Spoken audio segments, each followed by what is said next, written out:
51 billion pesos. Sus. Yan ang binigay sa anak ni Duterte na si Paulo Duterte nung last 3 years niya as president. In US dollars, that's $1 billion. Tandaan natin na si Paulo Duterte ay isang kongresista. Para ang isang kongresista na mabigyan ng 51 billion pesos ay hindi makatarungan. Bastusan na yan. Let's break it down per year over the last 3 years. Tapos ikukumpara natin yan sa budget ng isang city government para maintindihan nyo kung gaano kalaki at gaano kagago na ang pagbibigay ng ganyang halaga sa isang kongresista. Okay, unang-una, alam ba nyo na ang mga kongresista ay may nakukuha pa ring budget para sa kanilang mga proyekto between 500 million to 1 billion. Apparently, pag makakuha ka na ng 2 billion up to 4 billion pesos sa isang taon, you're considered a sacred cow. Pero nung panahon ni Duterte, hindi pwedeng questionin ang pagbibigay ng mas malaking halaga doon sa Davao dahil Davao was considered the Holy Land at walang may lakas loob para kumontra kay Duterte nung panahon niya. So kung meron pa sa inyo na naniniwala pa sa mga kalokohan ni Duterte, tignan nga natin kung makatarungan ba itong pagbibigay ng 51 billion pesos para sa isang kongresista. At ganito binigay yung 51 billion pesos. Nung 2020, binigyan siya ng 13 billion pesos. Tapos nung 2021, naging 25 billion pesos. At nung 2022, nabigyan siya ng 13 billion pesos.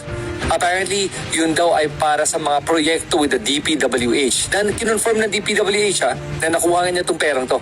Ang tanong, anong klaseng proyekto ang nangangailangan ng ganyang kalaking halaga para sa isang kongresista? Ang isang kongresista ay isang mambabatas. Ang isang kongresista ay isang mambabatas. Legislative branch yan. They're not supposed to be doing projects. That's the job of the mayor and the executive department, not the legislative department. I'm already against giving any representatives of Congress any money for mga special projects because that becomes a source of corruption. To give a member of Congress 51 billion pesos in 3 years, ay, gaguhan na talaga to. So just to give you a point of reference, naghanap-hanap ako, tinignan ko magkano ba ang annual budget ng isang city sa iba't ibang parte ng Pilipinas. So tinignan ko muna yung Cebu. Actually, tinignan ko rin yung Davao pero nahirapan akong hanapin yung actual number. Kaya pwede nyo i-confirm kung tama itong number na nakita ko or hindi.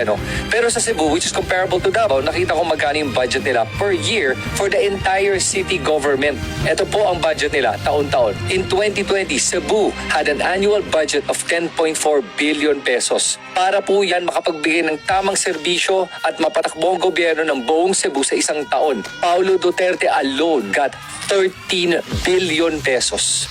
Na walang may alam kung saan ba niya to ginastos. In 2021, Cebu spent 10.1 billion pesos. That's their annual budget to be able to provide services, pay for salaries, and all of those things to run the city government. Paulo Duterte got 25 billion pesos. One person.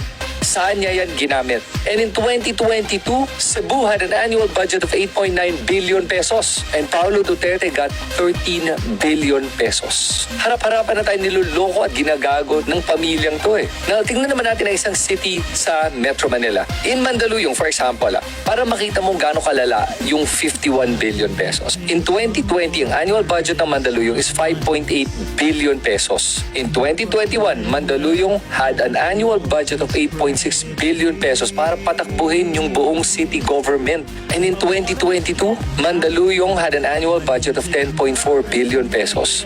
At ang isang kongresista na hindi naman talaga dapat nakakakuha ng kahit na anumang halaga para sa mga proyekto dahil hindi nila trabaho yan, ay nakakuha ng 51 billion pesos. Huwag nating kakalimutan that this is taxpayers' money. Galing sa hirap at pagod natin yan. Nagbabayad tayo lahat ng buwis para makakuha ng tamang serbisyo. At hinanap ko talaga sa internet kung saan ba niya ginastos to. Parang walang may alam kung saan nagastos tong perang to.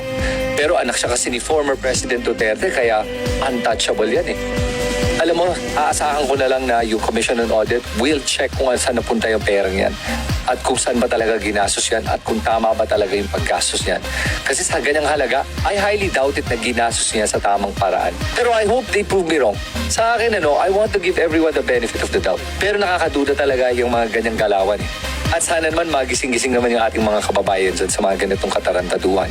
If you give me 100 billion, I will solve all the problems of basic education. If you give me 100 billion, I will solve all the problems of basic education.